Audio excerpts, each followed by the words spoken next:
એક પૈસો મેળવીને રહ્યો। સુવર્ણપુરીમાં એક પખાલી રહેતો હતો। બિચારો રાત દિવસ મજૂરી કરી પોતાનો ગુજારો કરતો હતો। એક દિવસ એને પ્રભુ કૃપાએ એકાદ પૈસો વધુ મળ્યો। એ ખુશ થતો જતો હતો। મનોમન વિચારતો હતો, આ પૈસો હું ક્યાં છુપાવું?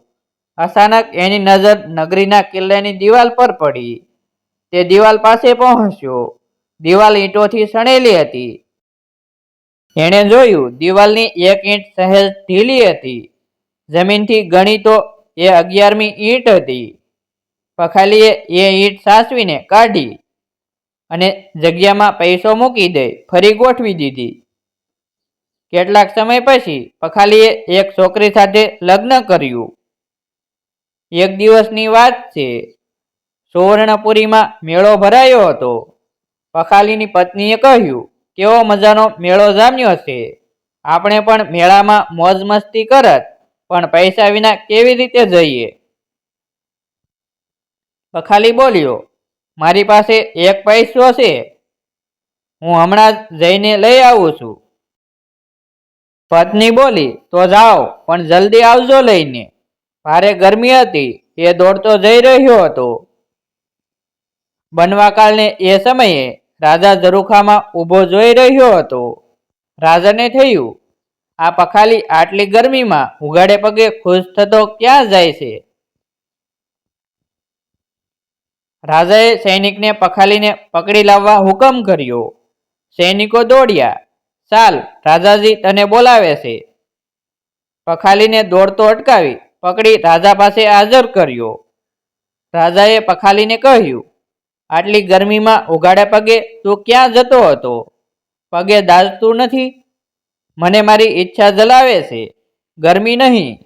પખાલી વિનંતી સાથે બોલ્યો, એવી કેવી ઈચ્છા છે તારી? આપના મહેલની ઉત્તર બાજુની દિવાલની પાસે મારો છુપાવેલો ખજાનો લાવીને મારી પત્નીને મારે ખુશ કરવી છે। પખાલીએ સ્પષ્ટતા કરી। શું તારો ખજાનો બહુ કિંમતી છે? હા મહારાજ, બહુ કિંમતી।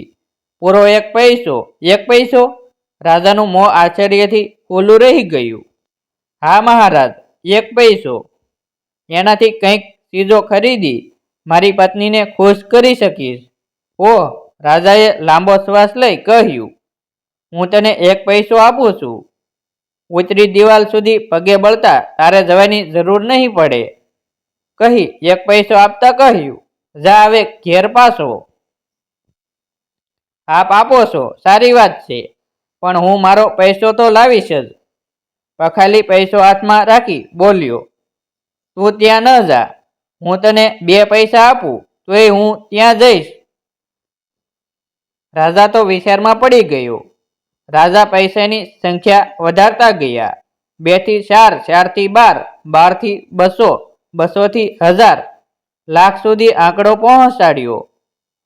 પણ પખાલી એક પૈસો છોડવા તૈયાર ન હતો। આખરે રાજાએ કહ્યું, હું અડધું રાજ્ય આપવા તૈયાર છું, પણ તારે ઉતરી દિવાલ સુધી જવાનું નથી। હવે પખાલીએ સ્વીકાર કરી રાજાની વાત।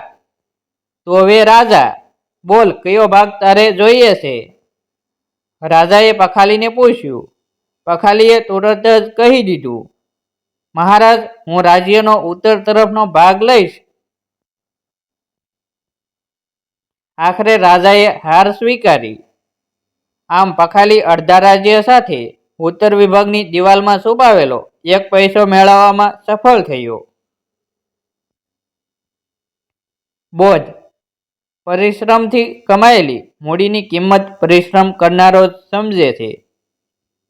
આવા જ રસપ્રદ વિડીયો જોવા માટે અમારી યુટ્યુબ ચેનલ સબસ્ક્રાઈબ કરો।